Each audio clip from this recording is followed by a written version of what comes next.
Hello, everybody. My name is Christian Wagner, and I'm the Militant Thomist. And I am today interviewing Pope Michael. Before we get into our interview, I just wanted to remind everybody to first join the Discord. That is very important in order to be able to talk to me if you have any questions, talk to a bunch of very intelligent Catholics, and to be able to get all of the streams that I'm doing in the future. And then also patreon.com/militant Thomist. If you go there and become a donor, that will help me in my work and to be able to release more stuff in the future. So those two are very important things. So now let's get right into it, Pope Michael. First, I want you to tell everybody a little bit about yourself, your background, the papal conclave, just a little bit of history behind yourself. Okay, I was born in 1959, Oklahoma City, and that's at the beginning of what they called the changes, when things were shifting, especially starting in 64 after the opening of Vatican II and the approval of the decree on the liturgy. They were changing the liturgy slightly. The main thing people noticed in the 60s had nothing to do with the liturgy. It had to do with the faith. The sermons were just troubling to people. I can remember a story. My aunt, she was in a small town not far from Oklahoma City, and the pastor asked her to teach catechism. And he gave her some book, and she took a look at this. I can't do that. Went and got her old Baltimore catechism out and began teaching from that. So that's what we first noticed. In fact, in 65, I was a victim of the practice of First Communion before confession, which lasted for 2-3 years in there until Rome finally condemned it, at least. And the next year we go in, when I was in second grade, the folks went in for the parental conference and said, well, we're not going to teach them about confession this year. They don't commit any sins. We're putting it off to sixth grade.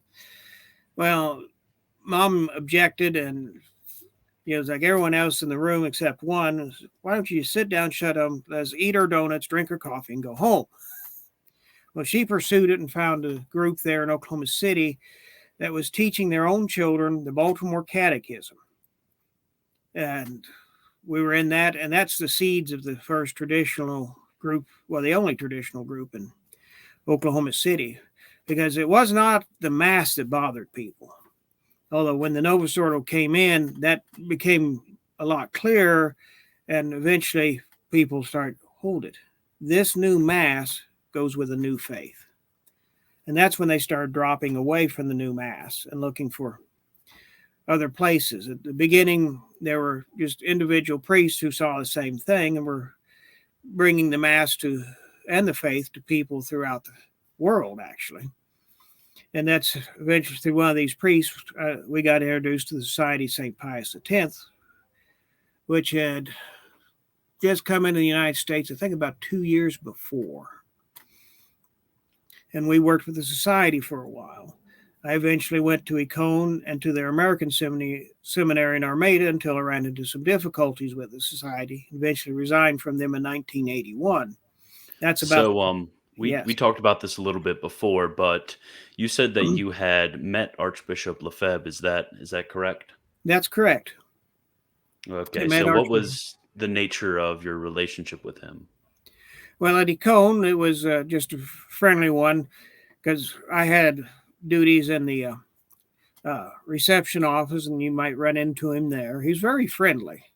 After my difficulties with the staff at Armada, we had a long visit. My parents and I and another seminarian had been up there, and he frankly made empty promises to us that we could reapply to any society seminary, just set aside the unfortunate events that happened in the American seminary. Well, he never delivered on that promise. Okay. So what was the nature of those difficulties that you had with the society? Well, several of us on December 15th of 78 were just told, go home, and given absolutely no reason why. Mm-hmm. And so we appealed to the Archbishop. We would like to know, well, what are we supposed to have done wrong? Okay, how can we correct it? How can we correct the situation? See, the problem with the society at that time was there were priests who went from their ordination on June 29th into a professorship at a seminary that fall somewhere in the society. We just had a bunch of young priests did not know what they were doing, with no real supervision from a priest with any experience. The only exception being Econ itself. Okay, so continue after you had left the society. Okay, we found an independent priest who would visit every once in a while, bring us mass, and that's about the time that took bishops came onto the scene. And well, they were consecrated in 81. I didn't find out about them until 82. And I tried to work with them. I thought, God's still calling me to the priesthood. In fact, I knew the first two took bishops in the United States from years before. So, I mean, I already knew them before they were consecrated bishops. And they didn't seem to be interested in doing anything. I couldn't get replies out of them, couldn't get anything. They were scandalizing the other independent priests because the country had separated. You had your people who went with the society, and then the others who had, questioning the society. And that's where your independent priests and the took bishops came in, like, we're bishops, you have to obey us. And the priest saying, hold just a minute. You don't have that authority, which is true, which led me into 83 to become what later became to be known as a home aloner, because I rejected the ministrations of all the traditions, because I was looking at all this confusion, all this scandal. There's got to be a common denominator. What's wrong? So at the end of 83, I wrote up a letter explaining my conclusions, how I reached them, sent them to a bunch of friends, including several traditionalist priests. No one ever objected to anything, because that's how we would communicate back then. If you found something or reached a conclusion, you'd say, this is where I'm at. This is why I'm here. I would like, if you see something wrong with it, let me know. Well, no one ever did. And in that letter, I said, I see only one place for the solution to come from, and that's from the Pope. Only the Pope could solve the problem. Anything less, because ordaining priests like Lefebvre had done the society, consecrating bishops like Took had done at that time, that was bringing no solution. So I realized the solution must come from the top. I didn't even have it sorted out whether or not John Paul II was truly Pope or not. That came a year later when I was introduced to the principle that a heretic cannot become a Pope. I realized, okay, we have good reason to believe that Karol Wojtyła was a heretic prior to his apparent election. So I'm not judging the Pope. I'm judging whether or not someone became Pope when there's a good reason not to. And then that eventually led me, when someone approached me, well, if we don't have a Pope, shouldn't we have one? And quoted from what people call the First Vatican Council about perpetual successor, I realized, yes, we need a Pope. And I started pursuing that, and eventually that led to my election in 1990. Okay, so you mentioned that people called it the First Vatican Council. Is that in reference to there not being a Second Vatican Council, or do you question the validity of the First Vatican Council? No, I don't question the validity of what they call the First Vatican Council. I question the Second Vatican Council because there's very good reason to question that's a council of the church, and that's on several bases. Okay. First of all, we go back to October 58.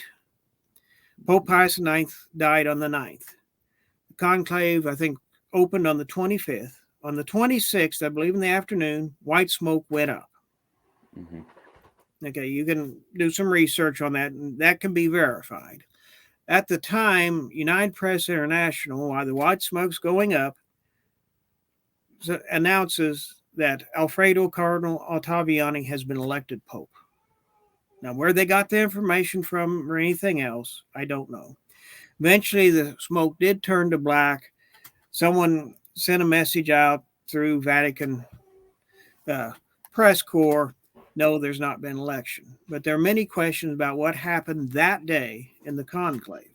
And I know there's lots of speculation about what happened, but I do know the white smoke went up. I do know the announcements made by United Press International. So there's question whether someone was elected as Pope and prevented from accepting. They came to him asking, do you accept election? He says, I want time to think about it, which has happened in the past. And the cardinals granted. I mean, we don't know what happens. So that puts doubt on the election 2 days later of Angelo Roncalli as John the 23rd. So that's one reason to reject Vatican II. Another one is a council of the Catholic Church cannot teach heresy. Mm-hmm. And there's heresy in the documents. I haven't traced them all down, but the decree on the liturgy contains modernist ideas. Basically, in essence, it's following what happened in the a revision in 1960, a supporting decree to Rubricarum Instructum that put in the 60 calendar. In essence, said we need to remove everything mythological from the office, indicating that the church can lie to us through the liturgy, and that's modernism. And so there's another reason to reject Vatican II. And there are also others that point out other heresies. I think someone written a book-sized document on the internet that goes into many things. And so that's why I say people call it the First Vatican Council. I call it the only Vatican Council. Okay. So go into a little bit more detail, please, about the about your papal conclave, what's surrounding it, how it came about, and such. Okay, the idea of electing a pope was first proposed by Father Joaquin Sáenz Arriaga in the early 1970s. And there's speculation, okay, what do you do if you have a problem in the papacy? Well, the first thing he did is he went to Rome, because he'd been at Vatican II, looked up the conservative cardinals, laid the case out. We've got to do something about this. Tried to get their assistance to resolve the problem with then Paul VI and elect a real pope in his place. He wrote a book called Sede Vacante, which has not been translated from Spanish, and another one, The New Montanian Church, which has been translated into English. Okay, he was supported by several priests, including Fathers Carmona and Zamora. The three of them in 76 came to Stafford, Texas, St. Jude's Shrine, where Archbishop Lefebvre had come to administer confirmation. I happen to know because I was confirmed that weekend. They saw him on a Saturday afternoon before the confirmations occurred, and several people spoke Spanish because none of them spoke any English, and asked him, well, what are you doing here? Well, we're here to talk to Archbishop Lefebvre about electing a pope. And the whole place, there were about 1,000 people present, 500 from Houston, 500 from surrounding area who'd come for the confirmations, such as from Oklahoma City, Dallas, Tulsa, St. Louis, whatever. And the place was buzzing. They're here to talk about electing a pope. Well, your early day traditions, if we want to use the term, were all, in essence, sede vacantists. Because how can a pope deliver us this false doctrine and the liturgy that flows from it? I mean, there were no lines. Those lines were drawn later, especially when Lefebvre started visiting with Paul VI, and people wondering, okay, he was just in a meeting about electing a pope.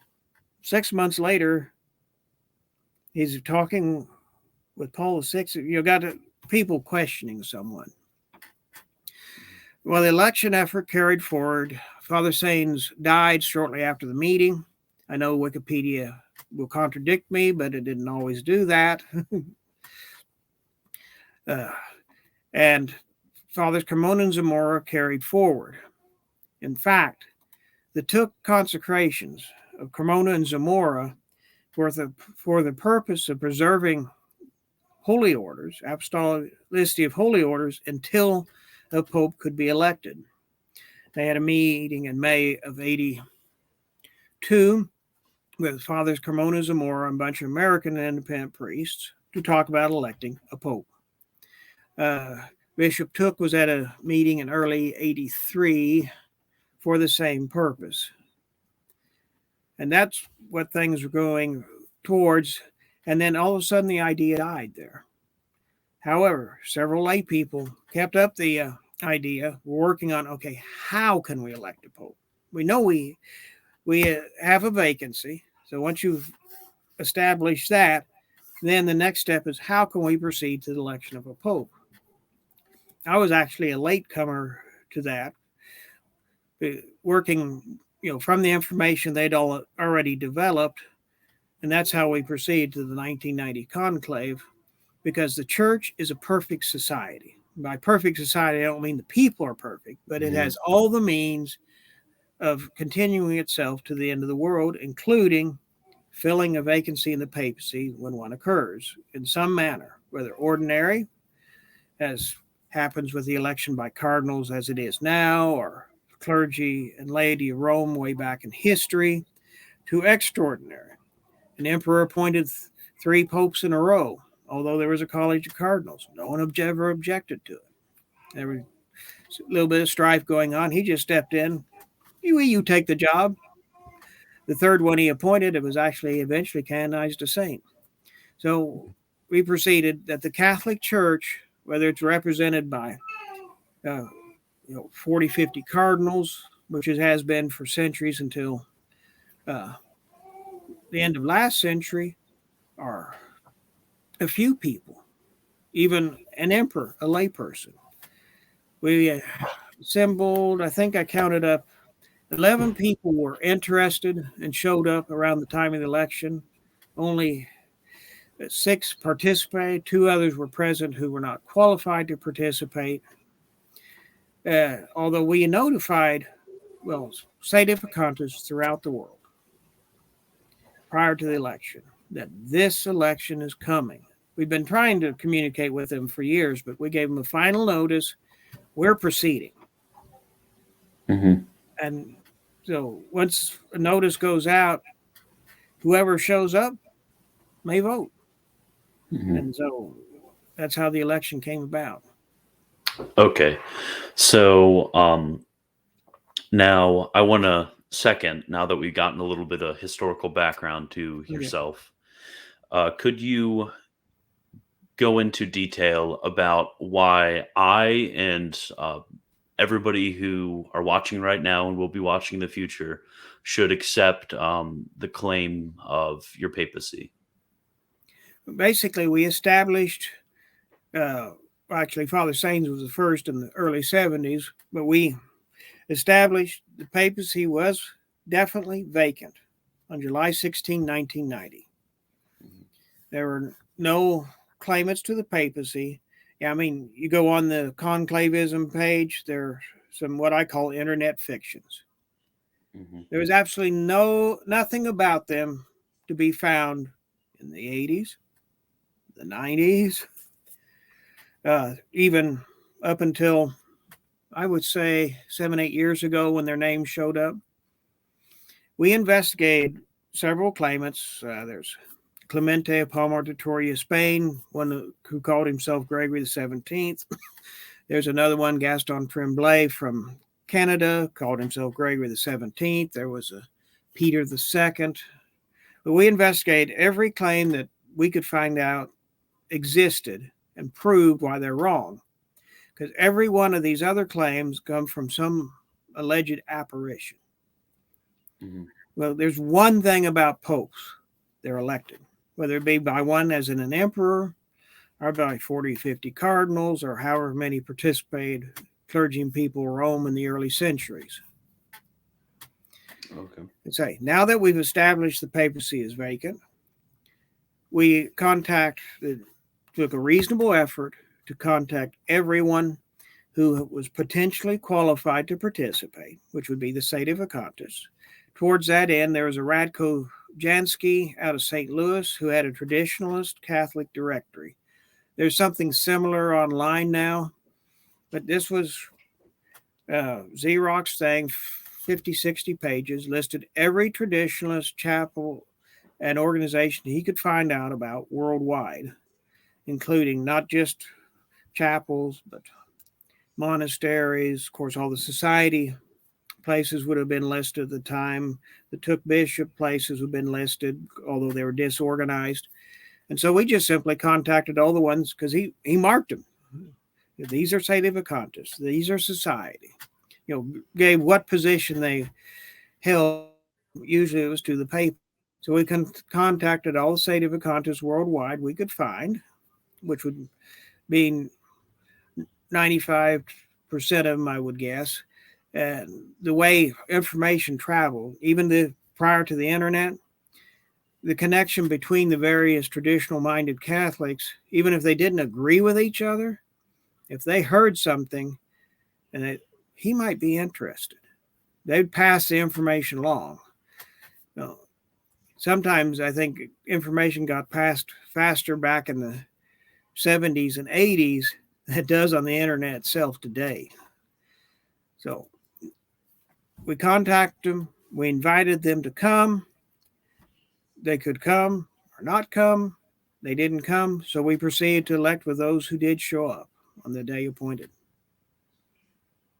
Okay. Mm-hmm. That makes sense. That makes a lot of sense. So the way in which your syllogism, let's put it, would go is the chair of Peter is empty. Right. There are no claimants to the chair of Peter. Those who would be faithful electors were called, and then those who showed up voted on and then elected you to the papacy. Correct. Would that be a correct presentation of your argument? That's a correct presentation, yes. Okay. So my first thought to that would be to ask whether that would be repeatable.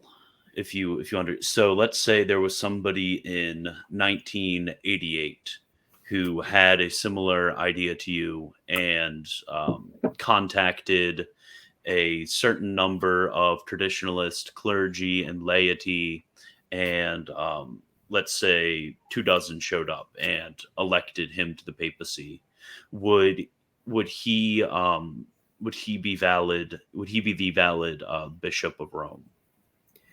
Okay, if someone had proceeded before us? Yes. Right. Well, that was the first step of my investigation when I came on board. Has someone already done this? Because if so, the matter's simple. I contact him and submit to him as Pope. I ruled out that possibility at that time. Okay. So a second thought is, so do you accept the 1917 canon law? Yes. Okay, so in the canonical procedures for the electing of a pope, there's a certain way of going about it when it comes to the cardinals of Rome. Why would that not apply in the case of a long absence of a Bishop of Rome? Okay. All right. When Pope Pius XII died, no new cardinals were appointed because there was no pope from then on. So eventually the cardinals would all die off. Mm-hmm. In fact, I think only one in Canada appointed by Pius XII was still alive, but he was a notorious modernist. Because you got to remember, if a cleric commits heresy under Canon 188, paragraph 4, he tenders his resignation, which is automatically accepted by the church. So there were no cardinals available. If there had been, we had done like Father Sains and tried to contact them. Okay. So, and then my third thought, real quick. So it seems, for example, when you read the Sixth Ecumenical Council and then the consensus of the doctors of the church, that they would say that the chair of Peter has a certain charism whereby it will never fall away totally. So it would seem that from the time of the late 50s to 1990, that there would have been this falling away, which under the opinion of the doctors of the church and of the Sixth Ecumenical Council and of Vatican I, if I'm remembering correctly, would not be a possible situation. So how would you deal with that objection? First of all, that's not even our proposition. I understand the proposition, and some in the very early days trying to sort things out, like, what do you do if a pope becomes a heretic? Because that's actually still an open question. Mm-hmm. It was not closed at the Vatican Council. Mm-hmm. So it's been left open. It's been speculated on. If you read, there are 2 or 3 post-17 commentaries comment on that proposition. Every one of them comment under the Canon stating that a pope can resign. So it is a matter of resignation. But that's not even our proposition, although some considered, okay, Paul VI committed heresy. That was their proposition. We're talking early to mid 70s. Okay. And some even say John the 23rd did it after his election. Okay. And they would debate over, was it Pacem in Terris? Was it religious liberty in Vatican II? Was it the promulgation of Novus Ordo, issuing various dates? Then someone discovered the bull Cum Ex Apostolatus Officio, which states that a heretic cannot become pope. So now we're shifting to another proposition. We're not saying a pope became a heretic, but a heretic attempted to become pope, which is a totally different proposition. Okay. And that's where I understand how people get confused on that one. And if I know some attacked Cum Ex Apostolatus as it's just a purely church law. Some say the 17 Code abrogated it. No, 17 Code didn't abrogate it. In an article in the Society of St. Pius X, Clear Ideas on the Pope's Infallible Magisterium, they state that the principles behind Cum Ex Apostolatus Officio are part of the ordinary magisterium of the church. Therefore, they are part of the teaching of the church, and therefore infallible on that basis. And so the principle that a heretic cannot gain any office in the church is Catholic doctrine. Mm-hmm. I understand that. Okay. So my another question arises right here. So you have established on an objective level that a heretic cannot be a pope. But my question would be, now how do you establish that on a subjective basis in accordance where you're applying that to a certain man and saying this man is a heretic? Because would it not be that only the church can declare a person a heretic? Well, heresy is unlike any other crime in the church. One of the fathers of the church says, okay, you see someone become a heretic, you don't walk away, you run. Mm-hmm. Okay. And the heresies we're talking about, it's not like a slip of the tongue, which it's notorious, continual heresy. In other words, if the subject, whatever subject they're heretical on, let's say they denied the real presence, every time that subject comes up, or most of the time, they will deny the real presence, either implicitly or directly. So this is their manner of acting is consistently heretical. If you have a troublesome, like a single troublesome statement, especially if all their other statements contradict it, no. But they're always in the same boat, if you will. Mm-hmm. And we as Catholics have to flee heretics wherever we see them. Okay, that makes sense.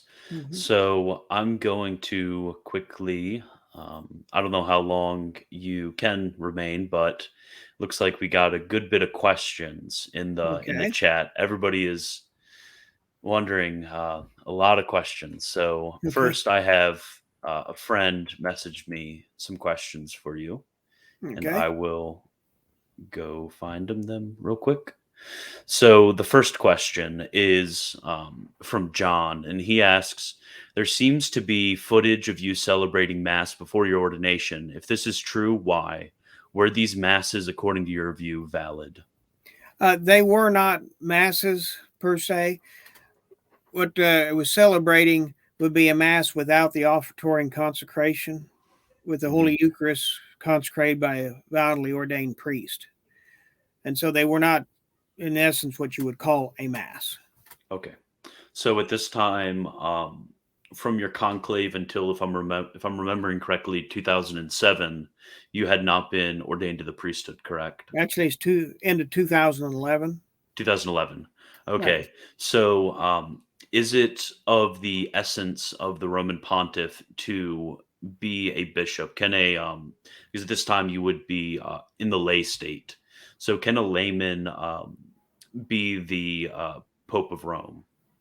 Uh, Not only can he, many occasions the Pope was a layman, minor cleric. Often in the early centuries, he would be a deacon, not a priest. In fact, until somewhere in the 800s, no bishop was elected to the papacy. Mhm.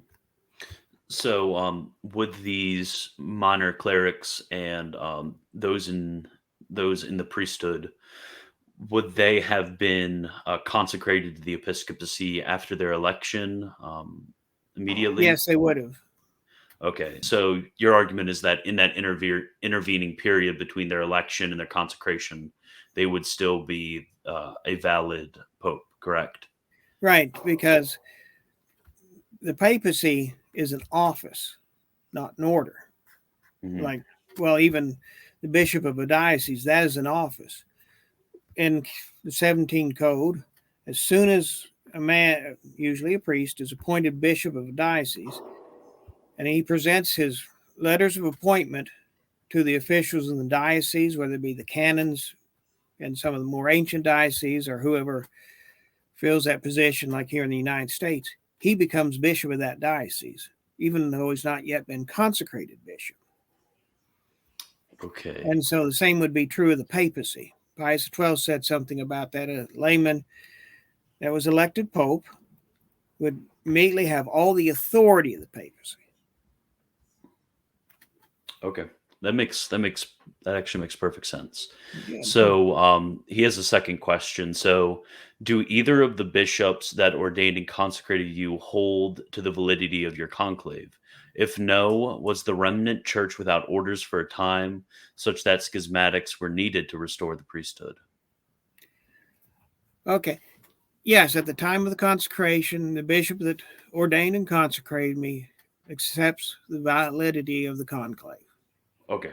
Okay. Good question. Mhm. Good answer. Okay, there's a lot of questions in the chat. I'll make sure I only ask the good ones. Right. Okay. So the other Paul, he asks, are Protestants separated brethren who can enter heaven? Okay, that's a double question. Are Protestants separated brethren? Actually, Protestants are not Catholics. We don't really have separated brethren. That's kind of a Vatican II, spirit of Vatican II invention. I'm not sure. It might occur in the documents themselves. I have to look that one up. Okay. So the Protestants are not separated brethren. They need to come home, like Pius IX invited the Protestants back to the Vatican Council to come and return to the church. And the other question is, can they enter heaven or not? That's not for me to judge. God will judge that one. Pius IX laid down some ground rules for those who are not visibly connected with the church. They've got to follow the natural law. They got to be willing to join the church if, if and when they find out that it is the true church. But beyond that, we can't really speculate. And I know a lot of people are going way beyond that in speculation. That's not our job. Okay. So there's another question, another good question here. Copo asks, why did you choose the name Michael? Because Michael means who is like God. We're one of our biggest enemies is the New Age movement, which is not really new because it goes clear back to Genesis. You shall be as gods. That's what New Age movement teaches, and there's even elements of that in amongst those in the conciliar church and the more liberal side. In fact, I've got an aunt who I believe is a New Ager, who is in the conciliar church. So that's why I chose the name. Okay, we have another question from my Discord, and somebody wants to know what is your level of fluency with Latin? Would you regard yourself as a good Latinist, or is it more for the breviary and the Mass? More for the breviary and Mass. No, I'm not a good Latinist. It's okay. I'm not a good Latinist either. So Okay, good. okay, let me go down.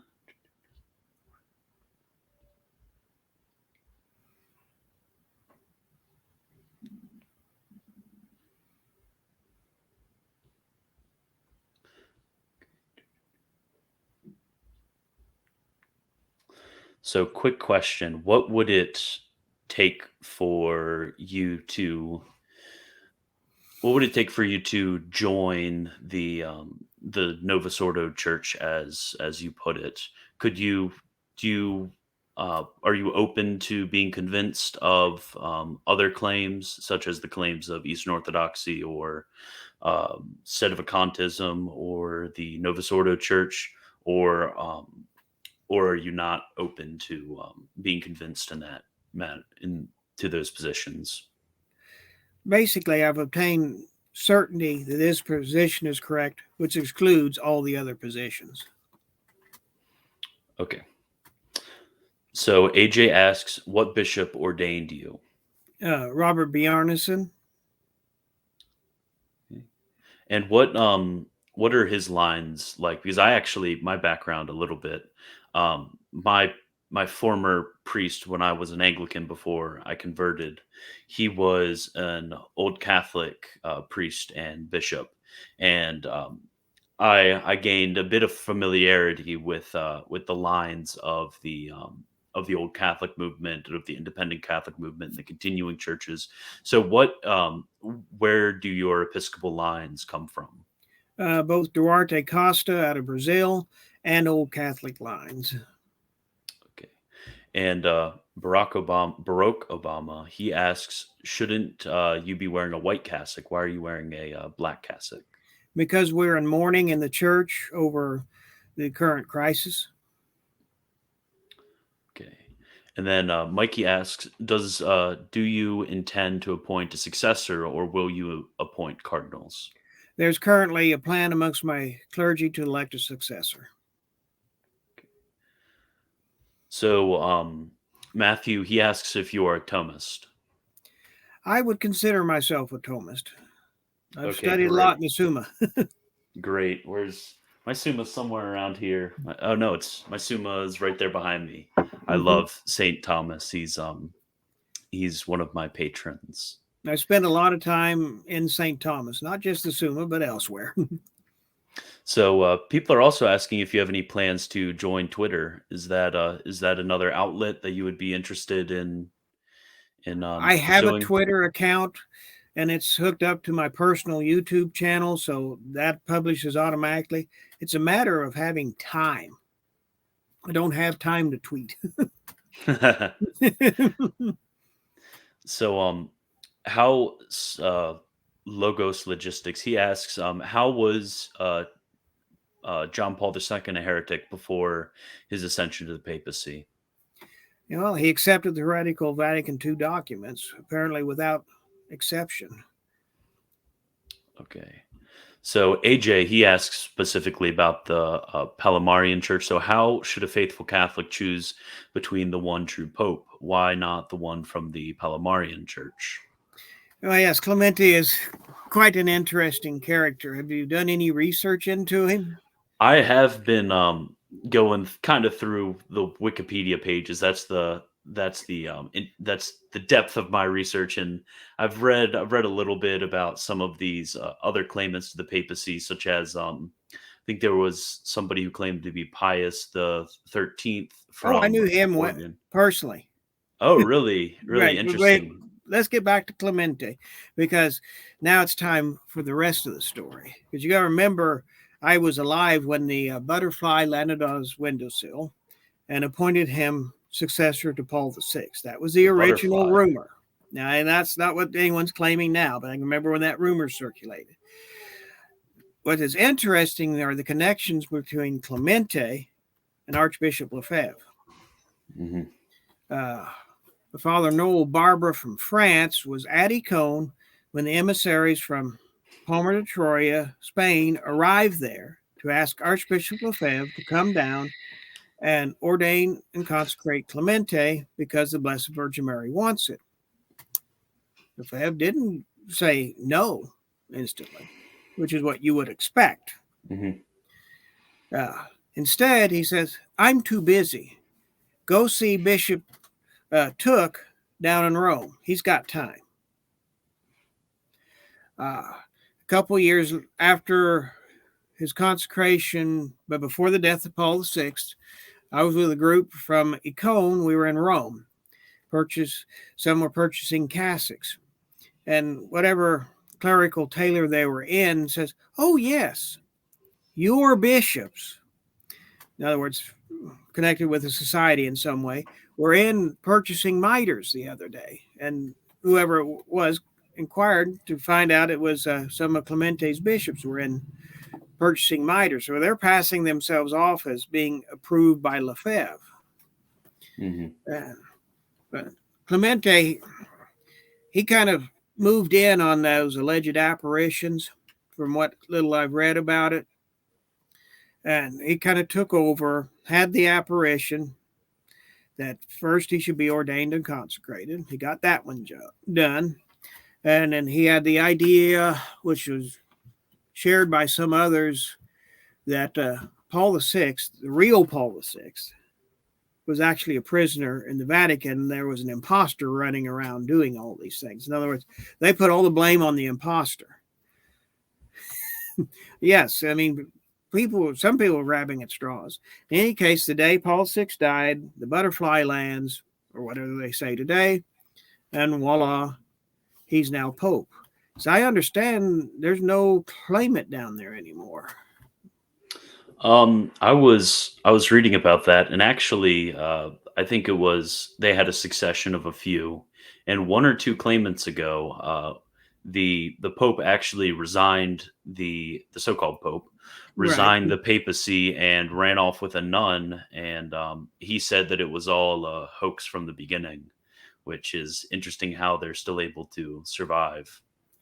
Yes, it is interesting how they survive in spite of all the things that have gone there. They've got this big, beautiful thing. Well, maybe it's as simple as Satan supports error. If it Mhm. will deceive people, and we're in a time of deception, as we read in the Gospels, even the elect will be deceived. That's a possible explanation. Okay. So AJ, he asks if a pope is able to change the creed, i.e., the addition of the filioque, why shouldn't he have powers to change the liturgy, a matter of discipline?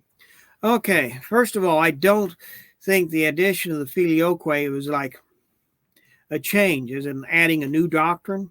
In other words, the filioque was always believed.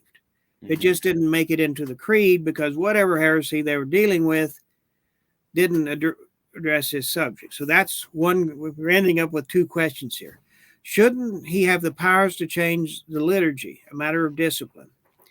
Uh, According to tradition, any changes should be adopted slowly, but objectively speaking, and it's in both Trent and even Vatican II, the Pope can change the accidental rites of the sacraments, Hmm. but he cannot change the essential rites. Hmm.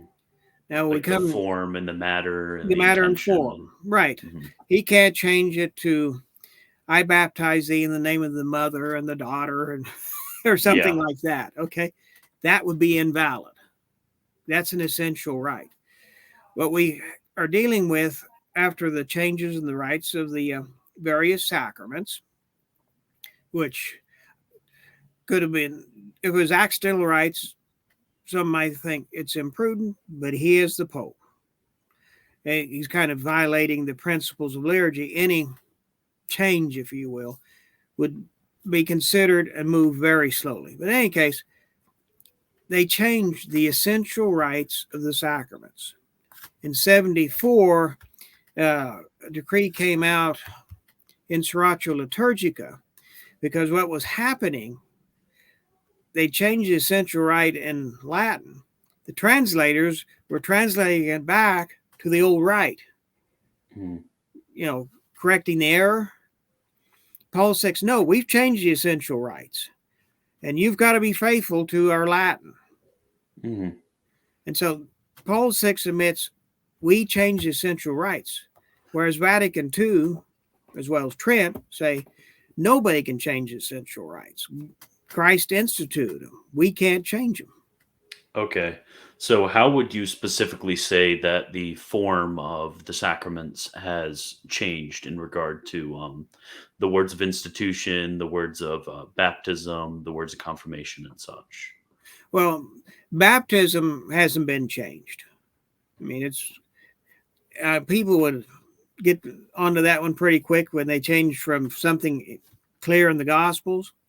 The form of the consecration of the wine in translations in most languages was changed from pro multis, meaning for many, to for all, being the English equivalent. And there was some question, does that invalidate the consecration of the wine? And then you look into like the sacrament of orders. There's question, priesthood, I've studied it. Is it a sufficient change to invalidate? That's questionable. When you get into the consecration of bishop, the essential rite's been changed sufficiently enough. And Paul VI issue a decree, these are essential rites of orders, deacon, priest, and bishop.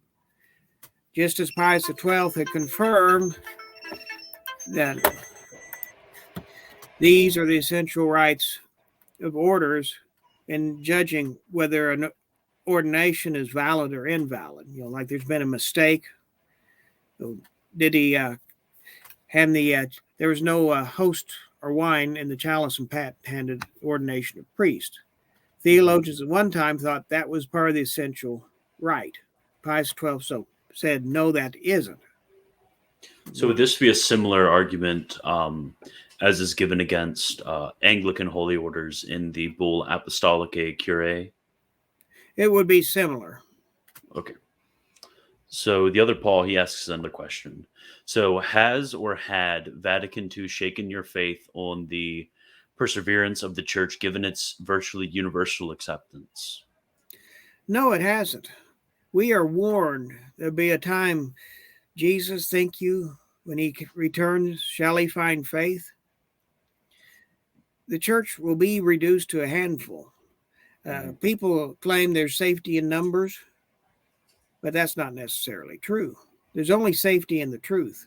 And the truth is the truth, as Augustine says, even if no one accepts it. So Frank, he asks, what are your thoughts on Eastern Orthodoxy? Eastern Orthodoxy is in schism. Some of them may also be in heresy, but they're invited to return to the Catholic Church as they have been for centuries. Okay. Have you tried to, quick personal question of mine.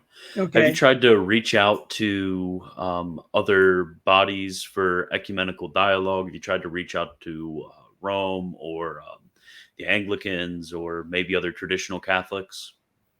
I've had conversations, not with Rome, but with some of these other groups, or attempted to have conversations with them, because really some of them should be here. I mean, so yes, I have had discussions. I have friends who are not in union with me, who are priests and bishops. Okay. Getting down. There's a lot of discussion, so I'm looking for a question. Okay. So, what are your thoughts? I would like to know what Holy Father Michael thinks of the personal ordinariate. So, like the Anglican ordinariate, Chair of St. Peter, or the ordinariate of Our Lady of Walsingham in England. What are your thoughts on the ordinariate? In other words, bringing groups back in whose liturgy is valid, but different from like the Tridentine or whatever.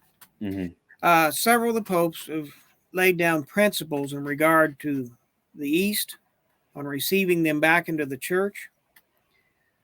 There should be no change in their liturgy with the exception of reinsertion of prayers for the Pope. In other words, we're not going to ask them to change. What we would want to do is verify that they have valid rites of the sacraments. And we would consider receiving someone in to an ordinariate type situation. If their liturgy is valid, for instance, let's take the original Anglican is based upon the Sarum, which was in use prior to Henry VIII.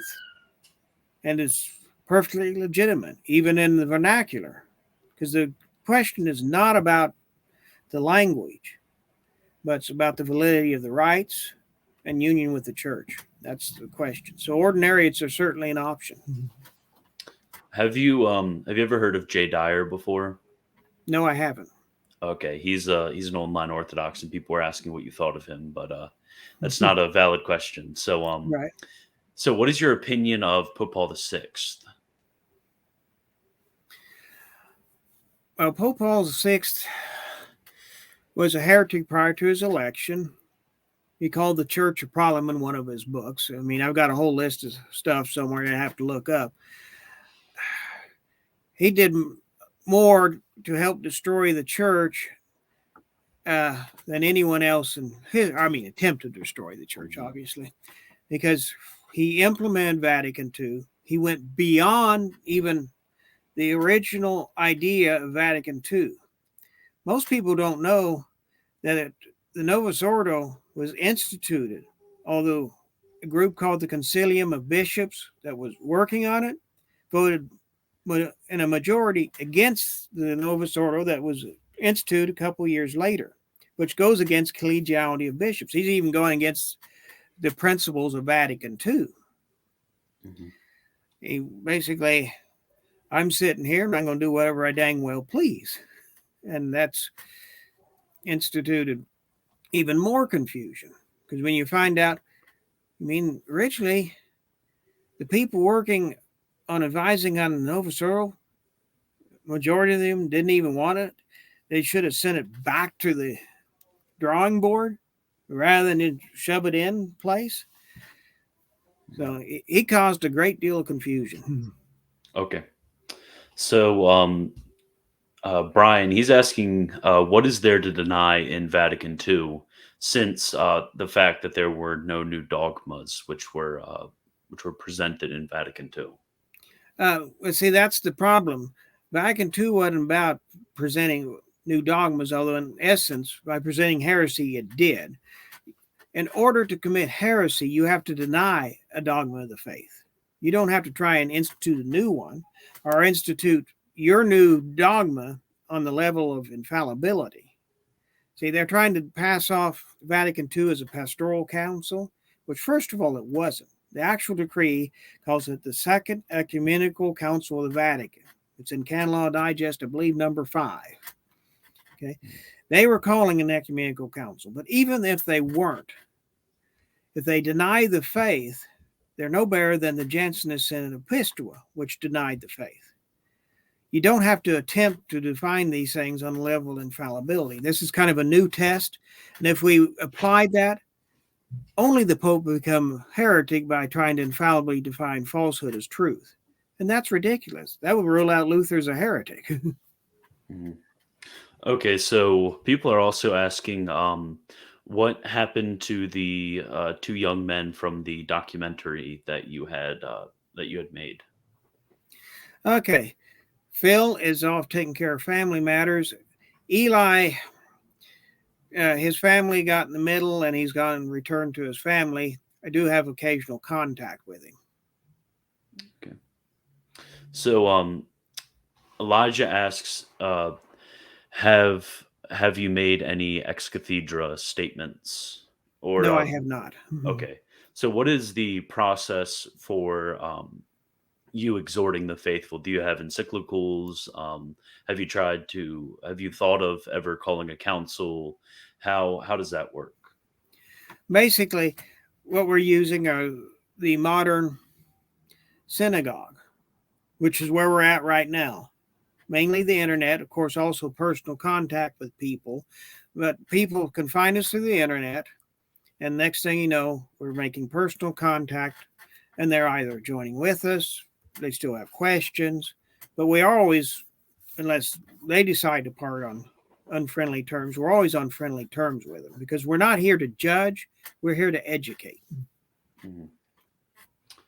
Okay, so Cult of Modernism, he asks, what is Pope Michael's view on the fundamental problems with the traditionalist sedevacantist movements? Why aren't you a sedevacantist?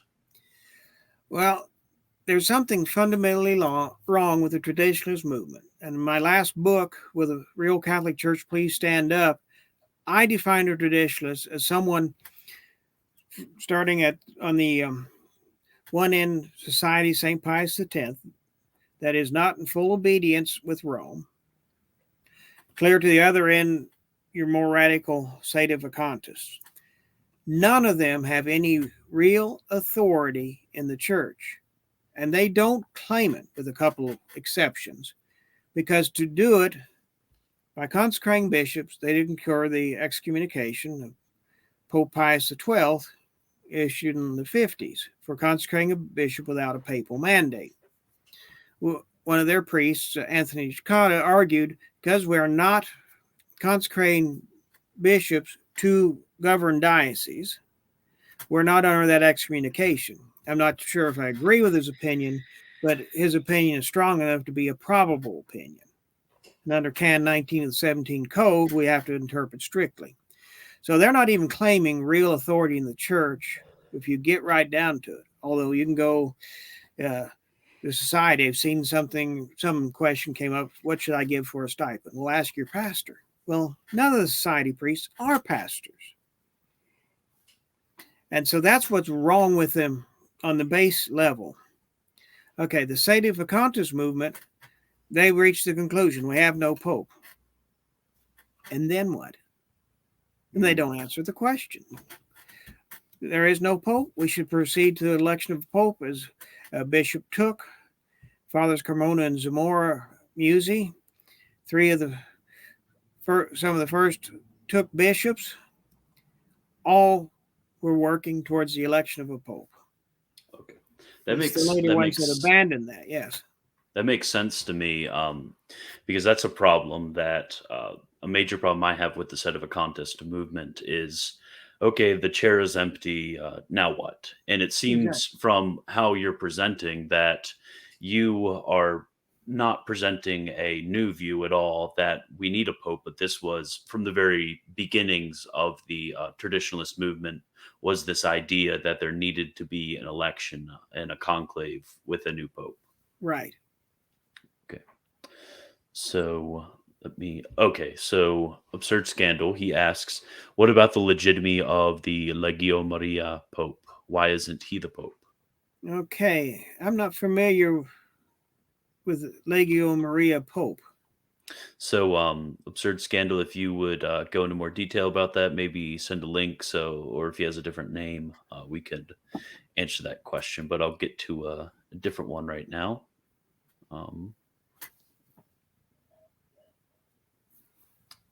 Me.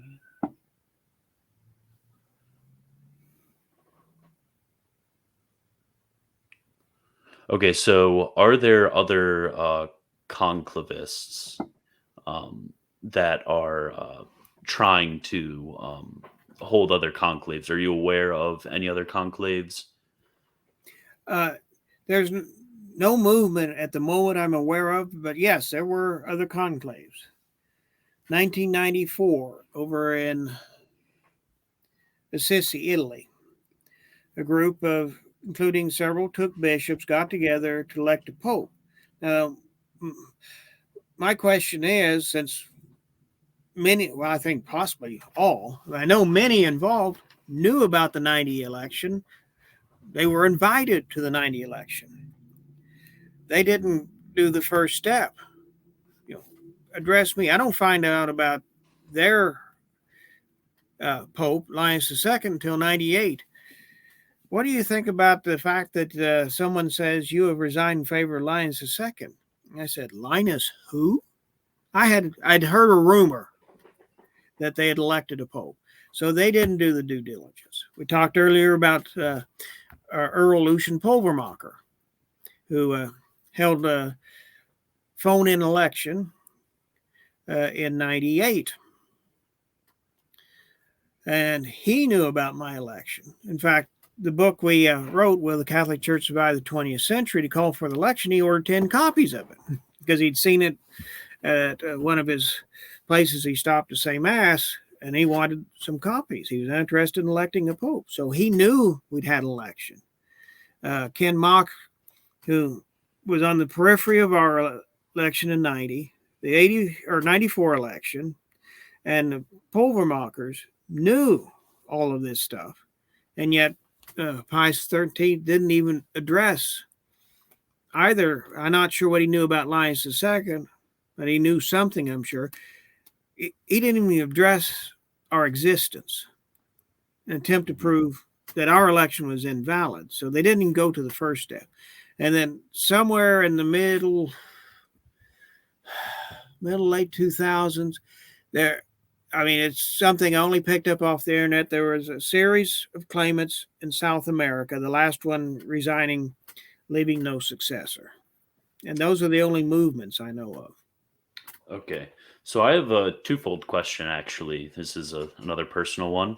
So first, why do you think that there are so many of these conclavists who are doing their own conclaves? Do you think it's because of pride that they wish to be the Pope themselves? And then second, going up to your conclave that elected you Pope, did you ever think that it was going to be you that was elected? Was that ever a thought in your mind? Okay. So the first question is, what's the motivation between the others? Mm-hmm. I would say the 94-98 one, Ken Mock was involved because he came in 90 to ask us to delay. I'm like, Ken, why should we delay? We're almost 31 years and counting. Mm-hmm. And we had a conversation afternoon, then ate dinner, on into the evening. I couldn't pin him down on anything. He's like trying to pin down a modernist. Not that I'm saying he's a modernist. I couldn't pin him down. Why should we wait? But it's like we don't have enough people. So they had more in 94. Of course, Victor von Pence, last I heard, is a bank guard in Northern England again. He's kind of, in essence, resigned. As for Pulvermacher, Lucian Pulvermacher was a different kind of duck. All right. And I'm not sure what his motivation was. But so I'm not going to accuse anyone of pride, but he was just a different kind of duck. As for knowing I could be elected, yes, I had a thought that was possible. After a conversation I had with someone, who are we going to elect? I said, oh, man, I could lose this thing and get elected, because it was never my idea to get elected. Mm-hmm. So Warren is asking, how many years has it been since your election? Let's see, we're looking at 31 and a half, maybe a little more. So Cosmic is asking, if Francis is not the Pope, what is he? He's an anti-Pope. Okay. So Warren also asks whether you were raised in the Roman Church, and I'm assuming he means the Novus Ordo Church by this. Well, okay. First of all, the Vatican Council determined we're not Roman Catholics, but just Catholics, due to an objection from the English bishops at the council. Because to call ourselves Roman Catholics is to lead into the then Anglican branch theory that the church has three branches: Roman Catholic, Orthodox, and Anglican, which it doesn't. And so, but I know what the question is. Actually, I was raised in the Catholic Church before there was a Novus Ordo. Of course, I made my first communion at St. Eugene's in Oklahoma City. We went to Mass. I was there on the first Palm Sunday when they instituted Novus Ordo in English. I was at almost 52 years ago. We saw the Novus Ordo come in. But yes, I was raised in that church, but with the intervention in 65, my parents, along with other parents, were teaching us from the old Baltimore catechisms prior to Vatican II, the Catholic faith. So, do you have any connections with the Diamond Brothers? The Diamond Brothers? Have you ever heard of them? Well, actually, it is Diamond Brothers. The A shouldn't be in there. That's just probably a mistake. I have no connection with them. I did attempt to contact them way back when I saw something pretty interestingly put out. I'm still waiting for an answer. Okay. So, what is your take on what they produce at? I think it's Vatican Catholic is their channel. Is that? I think that's their flagship website. They have some good information on there. They've done a lot of research, but they've gotten led off course away from Catholic doctrine, especially on the salvation doctrine concerning baptisms of blood and desire, which they totally reject. So, would you say that they would be Jansenist? I really hadn't thought about that, but they would be akin to the Jansenists. Okay. So, Logos, he asks Pope Michael, how do you determine the authenticity of a Marian apparition or any other miracle?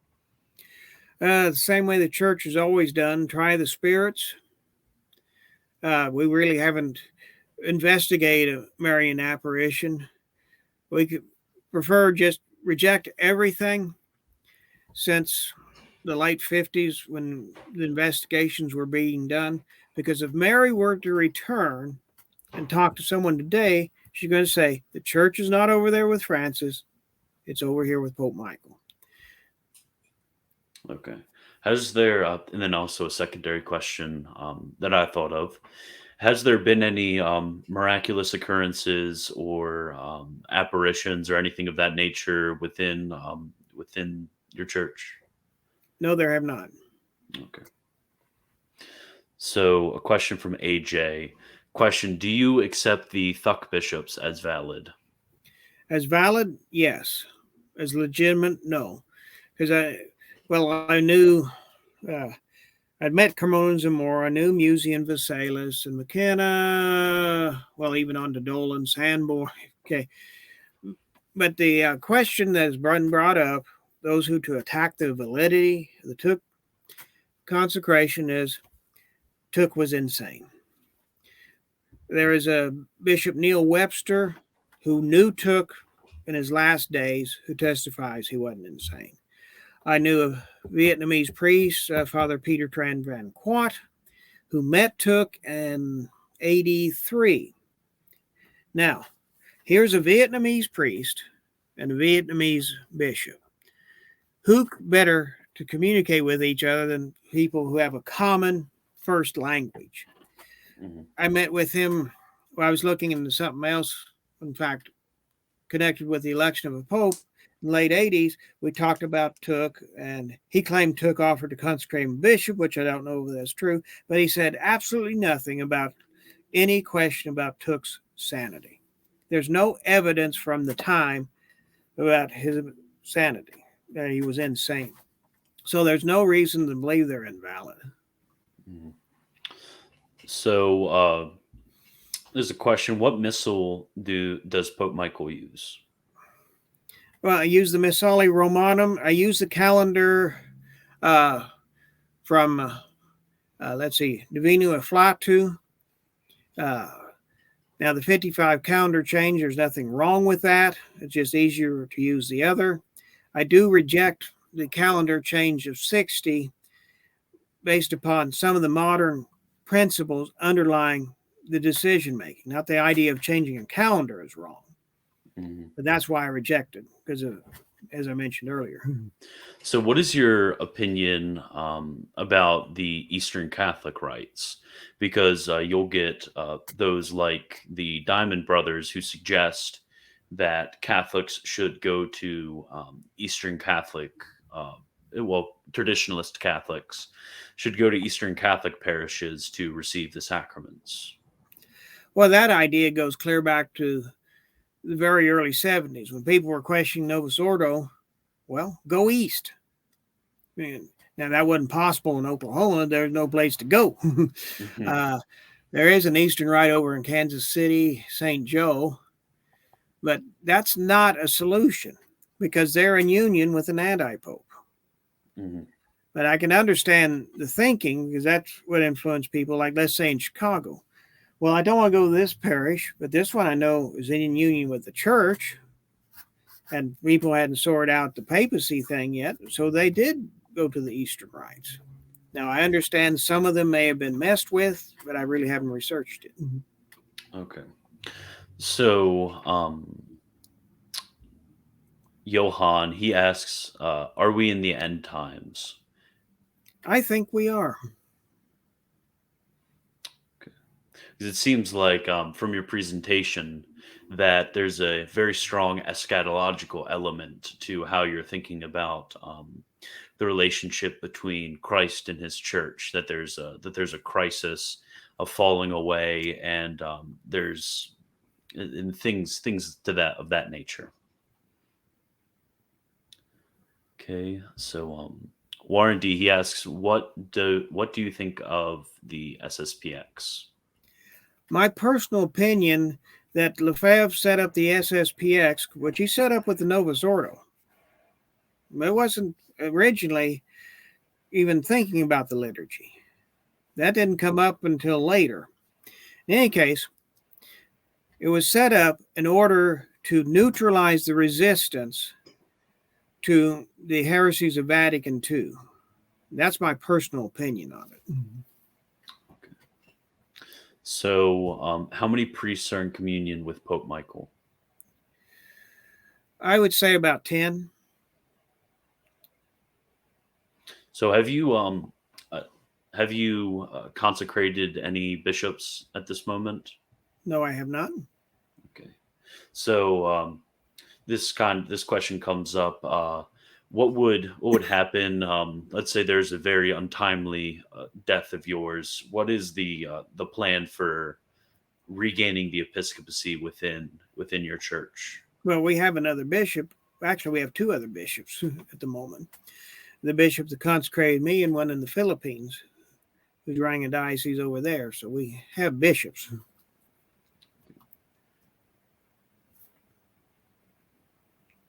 So how do you view the other set of Sedevacantist groups who are not in communion with you? Well, first of all, obviously, I'm not a Sedevacantist. Mm-hmm. Okay. The Sedevacantist groups show they're not the Catholic Church. In fact, it's shown recently by the bishop, the ordination or consecration of Selway by Sanborn. Okay. They weren't all in union. Mark Pivarunas lives up here in Omaha, wasn't present. They're not even in union with each other. They hold the same position in regards to papacy, but there's no union between them because they need a pope to unify, and they don't want a pope. They'd rather all be their own little popes in their own little sects. Mm-hmm. So you think it's coming out of this this autonomy and pride that they have, not wanting to submit themselves to legitimate authorities? That's what it looks like. And that would even include the Society of St. Pius X, because in essence, they've set up, it's a pretty big little church, but it is their own. So, Elijah's asking, who is your favorite pope of the past? I like St. Pius X because he tried to stem the flow of this, but was unsuccessful. Have you had any canonizations within your church? No, I leave that up to Clemente, who canonized everyone as a dog. Okay, so let me.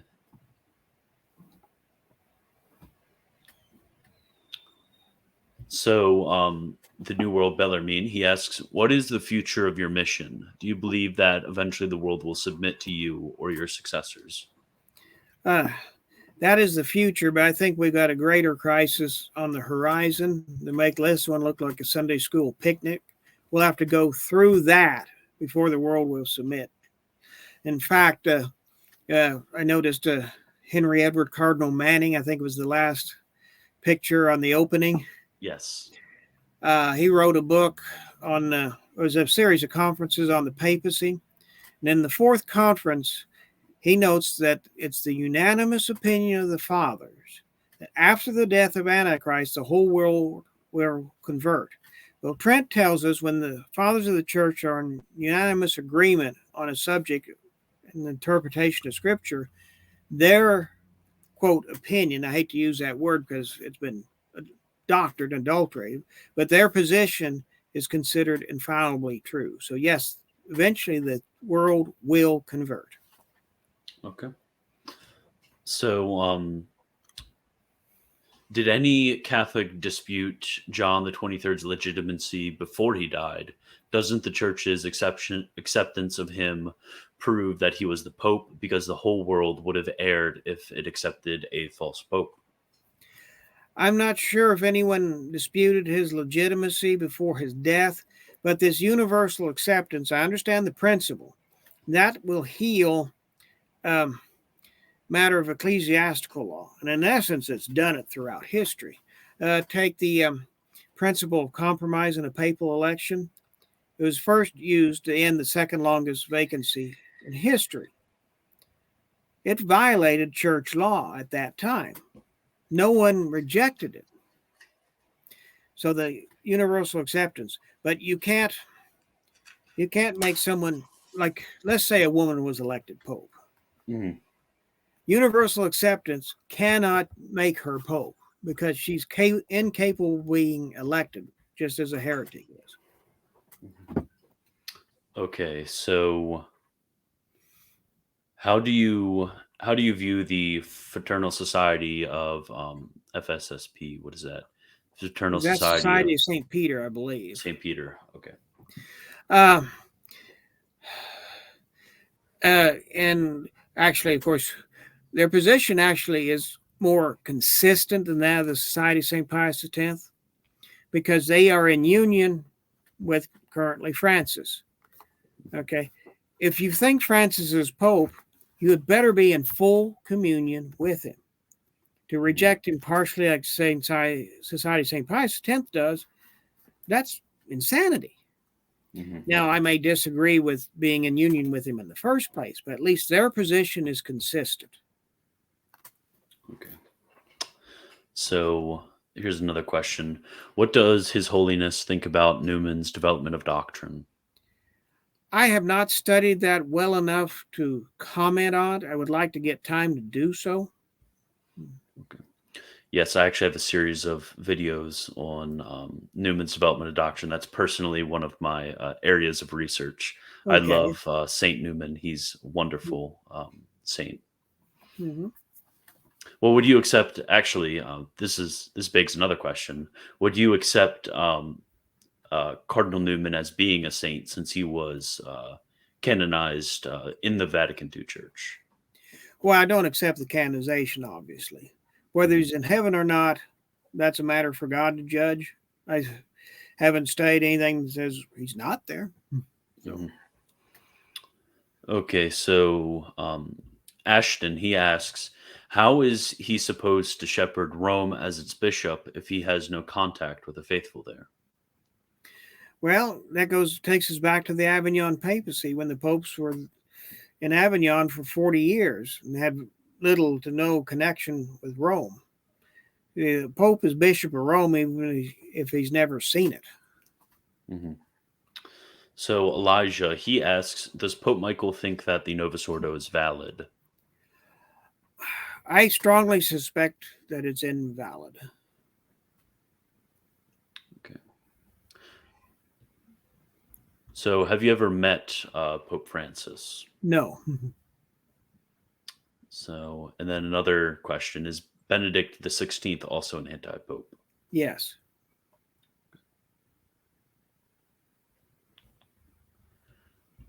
So Scottish Slav, he asks, how does Pope Michael counteract the argument that he is not an elected bishop with direct apostolic succession?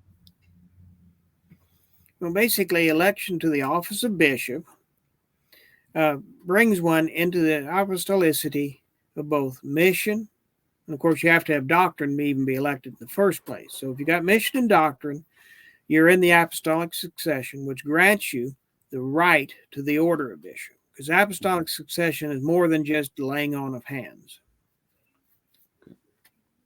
So Paleocrat, he asks, Pope Michael wrote about an alleged meeting between Lefebvre and conclavists.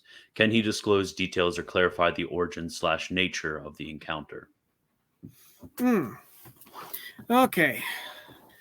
In the morning, I think it's May the 22nd of 76, 3 Mexican priests show up at Stafford, Texas, St. Jude Shrine, where Archbishop Lefebvre was present for confirmations both that evening and the next morning. They all celebrated Mass there while awaiting audience with Archbishop Lefebvre. They discussed freely with people who could talk with them their intentions for being there. They did get in to see Archbishop Lefebvre for several hours. What happened within the actual meeting is unknown. Let's see, I'm trying to think. There may be one witness to that meeting still alive, Father Anthony Ward out in Colorado Springs. But I'm not sure if he was present in the meeting. They probably would have spoken in Latin, be my guess, because Cremona and Zamora could speak Latin, and I'm sure Lefebvre could speak Latin. So that would be how they communicated, because Cremona and Zamora, I don't believe, knew any French. Lefebvre probably didn't know much Spanish from what I remember about him. But it was common knowledge, this is why these priests are here. So, sorry if this was already brought up. What are Pope Michael's thoughts on Lutherans, particularly conservative Lutherans? Well, I'd like to welcome them home into the church, which they left with Luther a long time ago. So the other Paul, he asks, what would you require Rome to do in order for you to consider them of the Catholic Church again? I assume this would include the acceptance of your papacy, but what else? The acceptance of the papacy, they would have to renounce all their heresies, make the profession of faith, and then the decision would be made whether to receive them back as lay people, even if they're validly ordained, because sometimes that's what the church has done in the past, or whether they would be permitted to function in the clerical state. So AJ, he asks, living in Portugal, how can I partake in Holy Communion with the approval of Pope Michael? We have no priest in Portugal, but there have been times in history when people could not receive Holy Communion. And then there's a similar question about the UK.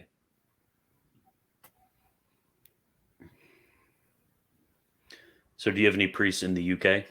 No. Okay.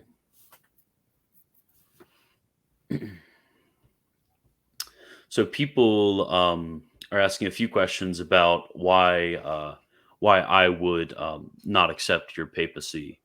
And simply put, it would come down to the fact that I don't necessarily accept the fact that the church in the 50s and 60s and the those elected to the papacy were necessarily heretics. But we did discuss having a part two of this where you go over the other aspect of this conversation, which would be outlining what you believe to be the heresies of the church in this time. So, so does he believe that the Novus Ordo Church will split up, especially in light of the German pro-gay stuff going on right now? I really haven't looked into the possibility of a breakup, but there does seem to be tension between a quote conservative side and a quote liberal side that could possibly lead to a breakup. I could see some of the more conservative cardinals and bishops even taking a step as radical as mine. Okay. So, do you think that Francis is a heretic? Yes. Okay. What would you say are the specific heresies of Pope Francis or anti-Pope Francis, as you would say? I really haven't kept track of them, but people are questioning his statements all the time, and some of them rise to the level of denial of the doctrine of faith. Okay. And somebody's asking me to put a poll in real quick about the interview. So that'll take me a second.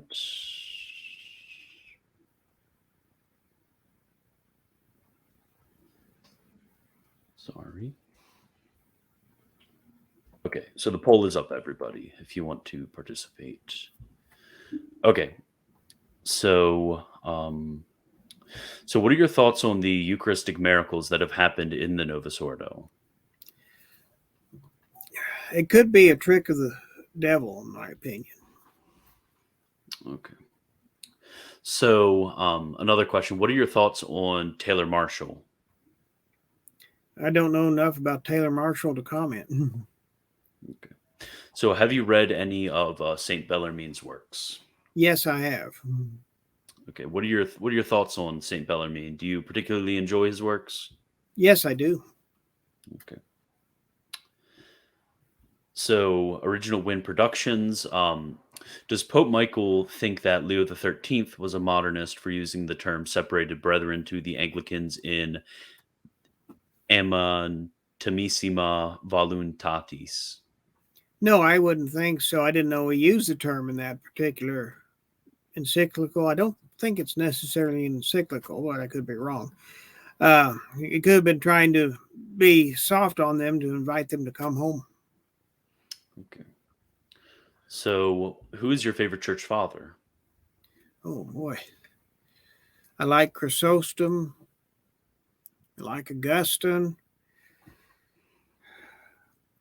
Jerome. It's hard to pick a favorite. Yeah. So, and then Original Wind Productions, he adds the quote. So, quote, "O sorrowful mother, intercede for our separated brethren, that with us in the one true fold, they may be united to the supreme shepherd, the vicar of thy son." Okay, that sounds reasonable. Mhm. So, you're saying that there's a valid sense in which we could use the term separated Right. We brethren. have to be careful in using that term. And I'm not sure I would use that term now. I might, but it would be in the context as Leo used it. Okay, so can one obtain an indulgence from Pope Michael? Well, we're not selling them, that's for sure. Basically, to obtain an indulgence, you'd have to be under our obedience as Pope. Mhm. Okay. So, do you know the people are asking about the song Dixieland? Do you know that song? I'm familiar with it. Are you particularly fond of it? Uh, Not especially. I mean, I know of it. Okay, so Guberson, he asks, how is it possible for Christ to permit the visible hierarchy of the Catholic Church to vanish? Actually, the hierarchy didn't quite completely vanish. Um, the hierarchy, in fact, there could still be legitimate bishops in Russia and China. Mhm. Both Popes Pius XI and XII sent in bishops with special faculties to to grant to the diocesan bishops in exile permission to appoint and consecrate their successors. So the hierarchy, there could be hierarchy still in existence there. In fact, there's circumstantial evidence to that fact. Okay. So Absurd Scandal, he explains what he meant.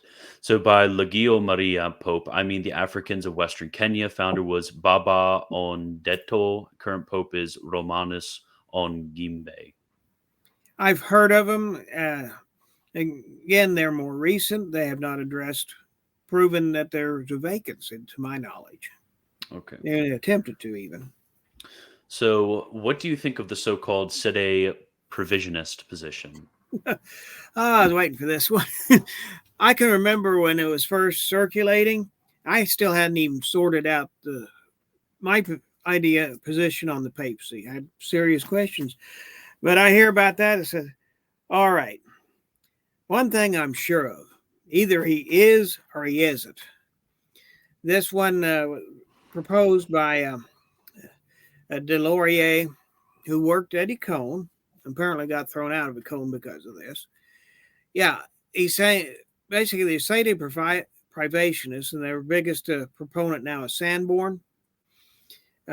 He calls him, people call him a sede vacantist. I'd say he's closer to the SSPX position, because both the SSPX and sede privationism is waiting for the conversion of Francis to make him both material and formally Pope. The SSPX thinks he is material and formally Pope, but we can just disobey him anyway, whereas Sanborn thinks he only has a claim to the papacy. And so I thought this was ridiculous from the first day I heard it back in the early 80s.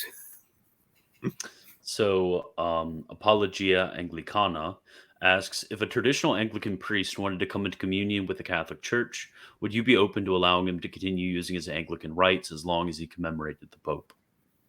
As long as we're certain they're valid, yes. Okay. So, another asks, does Pope Michael believe salvation can be found by those who reject his papacy and accept the pontificate of Francis? I think that it's possible, because I would believe they're doing so out of ignorance rather than out of willful malice. This is a time of deception. So I'm leaving that one in God's hands. Okay. So Alam asks, how many parishes are under Pope Michael? Okay.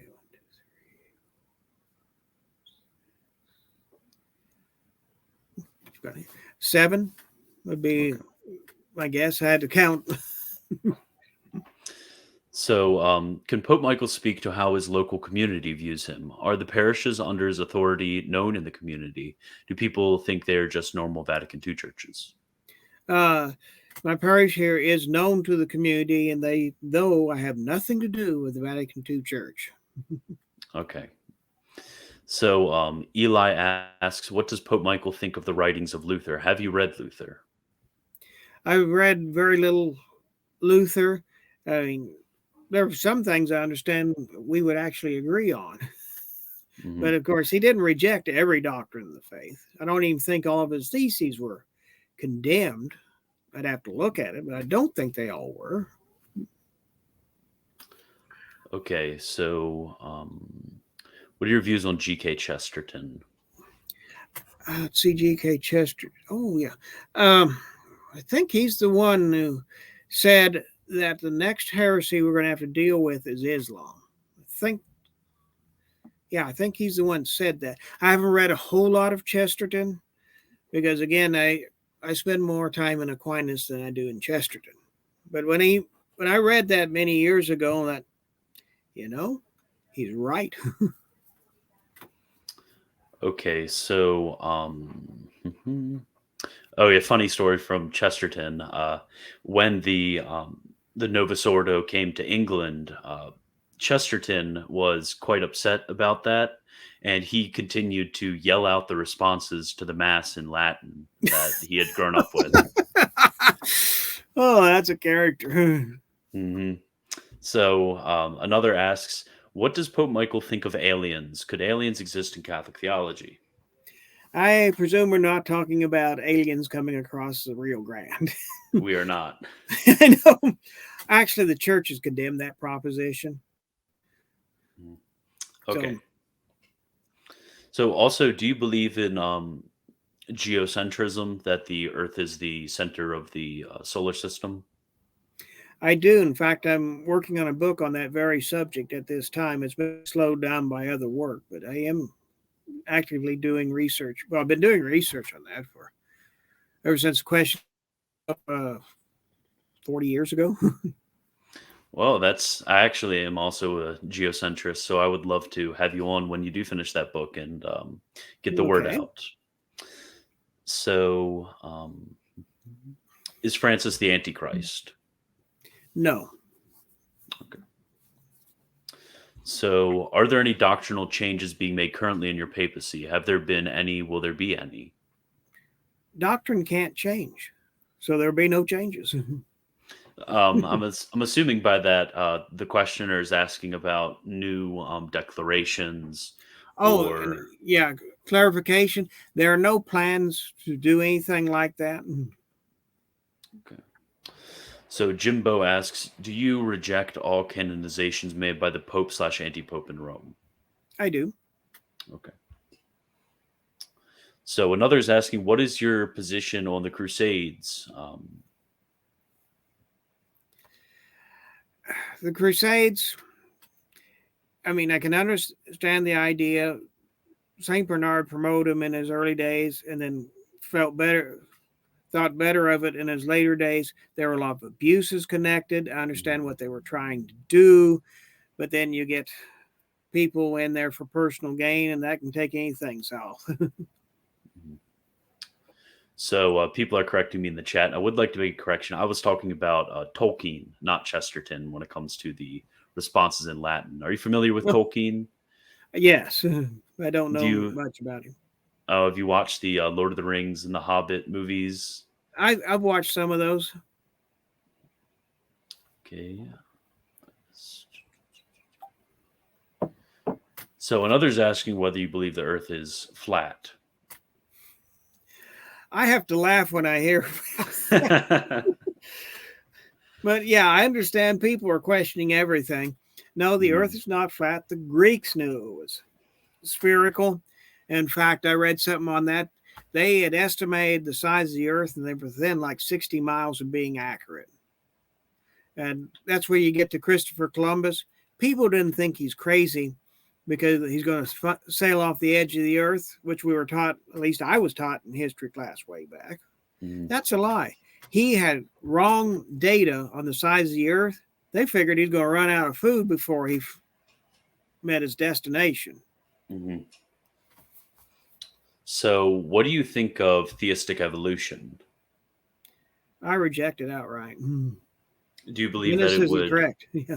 Would you believe that it would rise to heresy? That's something the church might condemn as heretical someday, but it hasn't been condemned as such. It is a very dangerous proposition. Okay. So, what is Pope Michael's opinion on the Church of Jesus Christ of the Latter-day Saints? Oh, yes. This happened this is late 70s. Mom had bought a series of late 1800s Britannica encyclopedias when a friend of hers called up because she was dealing with a Mormon. So Mom went and looked them up and, started reading. Calls up the friend, starts reading it. You're kidding me. I got to come see that.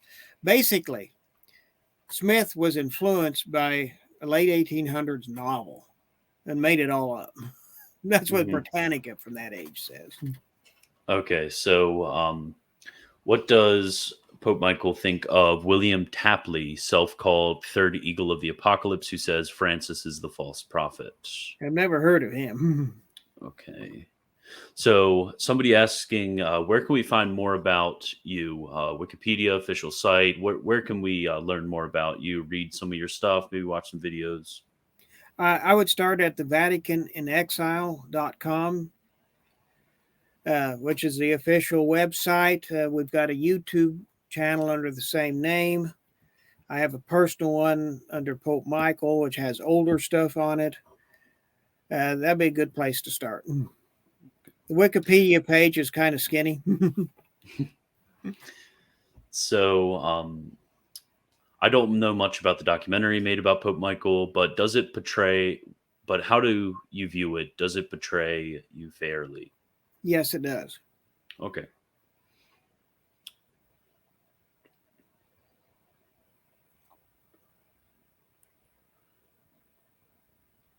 What do you think of the Most Holy Family Monastery? That's the Diamond Brothers. We already discussed that. Oh, yes.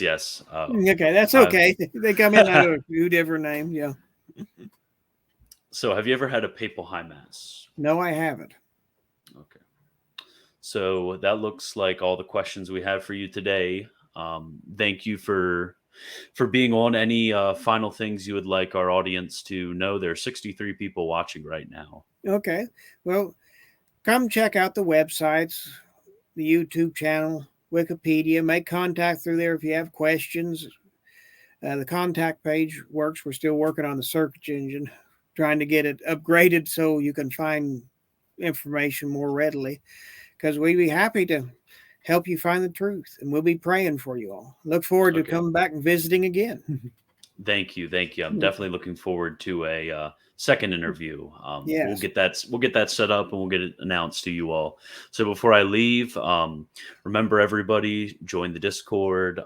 If you look on my link tree, you can find my Facebook, my Twitter, everything else. And then also please consider becoming a patron to help me continue the work that I already do. And thank you again, Pope Michael, for being on today. I really enjoyed this conversation, and it definitely helped me understand your position a lot more. Thanks for having me. Okay, I will talk to you later. Okay, bye.